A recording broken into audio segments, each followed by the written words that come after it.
जो एक स्टेट में 8 दफा इलेक्शन कराता है वो वन नेशन वन इलेक्शन की बात करता है। এক দেশ এক ভোট এই বিলটা যথারীতি সংসদে পেশ হওয়ার কথা ছিল হচ্ছে সোমবার, কিন্তু কোনো কারণবশত সোমবার না হয়ে সেটা হলো হচ্ছে গিয়ে আজকে অর্জুন মেঘওয়াল যে আইন মন্ত্রী আছেন তিনি সংসদে এই বিলটি পাশ করেন। এই বিলটি মানে হচ্ছে কি দুটো বিল পাশ করা হয়, একটা হচ্ছে গিয়ে এক দেশ এক ভোটের জন্য একটা সংবিধান সংশোধনী বিল, আর একটা হচ্ছে গিয়ে কেন্দ্রশাসিত রাজ্যগুলির মধ্যে হচ্ছে কি দিল্লি, জম্মু কাশ্মীর আর হচ্ছে কি পুদুচেরিতে বিধানসভা ভোটের জন্য এই দুটো বিল পেশ করা হয়। ওয়ান নেশন ওয়ান ইলেকশনের এই যে বিলটা পাস করানোর জন্য ভোটাভুটি করা হয়। তো আমরা যথারীতি জানি যে আমাদের সংসদে মোট এমপি বা সিট আছে যে 461টা, তার 2/3 তোমার ভোট লাগতো এই বিলটা পাস করানোর জন্য। কিন্তু সেদিক দিয়ে দেখতে গেলে মাত্র মানে 2/3 ভোট হলে সেটা হয় হচ্ছে 307, কিন্তু 307 অবধি যায়নি। এর ফরে ভোট পড়েছে 263টি আর এগেনস্টে ভোট পড়েছে হচ্ছে 198টি। সুতরাং এইটা কিন্তু পাস হয়নি। এবার এটাকে পাস করানোর জন্য এটাকে পাঠানো হয়েছে জয়েন্ট পার্লামেন্টারি কমিটিতে। তো এখন ওখানেই ঠিক হবে এই বিলটা পাস হবে কি হবে না। আর এর ব্যাপারে একটু ভিতরের ব্যাপারটা আমার একটু জানাশোনা কম আছে, তাই জন্য আমি আগের ভিডিওটাতে বলে দিয়েছি বিল পাস হয়ে গেছে, এটা ক্ষমা করবেন। মানে বিল পাস হয়নি, ভোটাভুটি হয়েছে, যেই সংখ্যাটা লাগে সেই সংখ্যাটা কিন্তু ক্রস করেনি।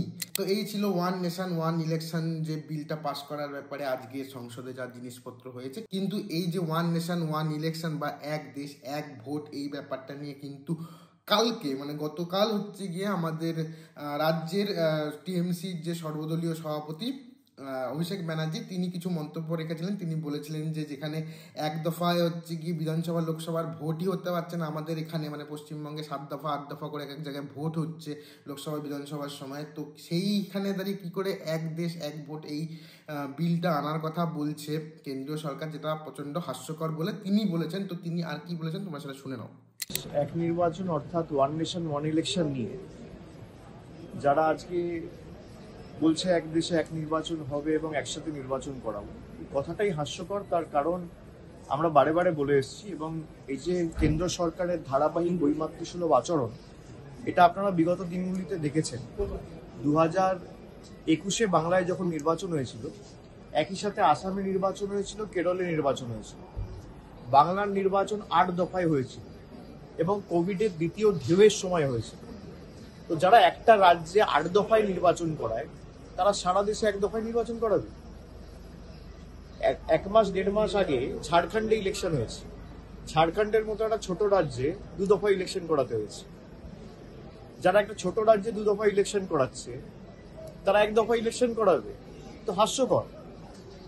গত 2024-এর লোকসভায় 7 দফায় বাংলায় নির্বাচন হয়েছে। কোথাও আমার লোকসভা কেন্দ্র আমি আপনাকে বলছি, ডায়মন্ড হারবার লোকসভা কেন্দ্র 3 দফায় হয়েছে।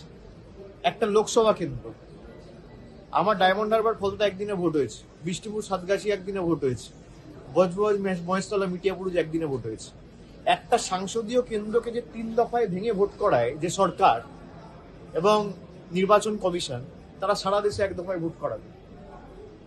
মানুষকে বিভ্রান্ত করার প্রচেষ্টা। আর 1 দফা ওয়ান নেশন ওয়ান ইলেকশন কেন? মানুষ যদি 2 বছর অন্তর অন্তর নিজের ভোটাধিকার প্রয়োগ করতে পারে তাহলে কেন্দ্র সরকার চাপে থাকবে। মানুষের অধিকার ছিনিয়ে নেওয়া, এটাই তো আমরা বলেছিলাম সংবিধান পাল্টে দেওয়ার যে প্রচেষ্টা, এটাই তো সংবিধান পাল্টে দেওয়ার প্রচেষ্টা। আমার অধিকার, আমি বিধানসভা একবার ভোট দেবো, পঞ্চায়েতে একবার ভোট দেবো, পুরসভা একবার ভোট দেবো, বিধানসভা একবার ভোট দেবো, লোকসভা একবার ভোট দেবো। আমার 5 বছরে 6 বার ভোট দেওয়ার অধিকার, সেটা আপনি কেড়ে নেবেন, নিয়ে বলবেন একবার ভোট দেবো। এটা হয় নাকি? সরকার তো পাহারাদার। আপনি যদি পাহারাদারকে বলেন 30 দিনের মধ্যে 25 দিন ডিউটি করতে হবে না, খালি 2 দিন ডিউটি করো, তাই হচ্ছে। অ্যাকাউন্টেবিলিটি থাকবে না।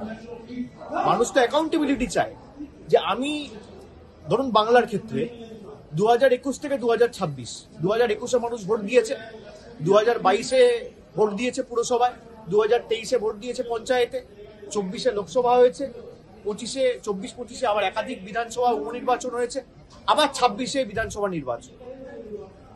মানুষ 5 বছরে 6 বার ভোট দেওয়ার অধিকার পাচ্ছে। সেখান থেকে কেন্দ্রের বিজেপি সরকার বলছে না, এই ক্ষমতা আমরা কেড়ে নেব। অর্ডিন্যান্স করে যেমন দিল্লি সরকারের ক্ষমতা কুক্ষিগত করেছে, ঠিক একইভাবে এই বিলের মাধ্যমে দেশের 140 কোটি মানুষের ক্ষমতা কুক্ষিগত করে নিজের হাতে রাখে। এরপর বলবে one nation one political party, one nation one leader. সংবিধান পাল্টাবে। আমরা যতদিন আছি এগুলো হতে দেবো। ওরা হাজার চেষ্টা করুক।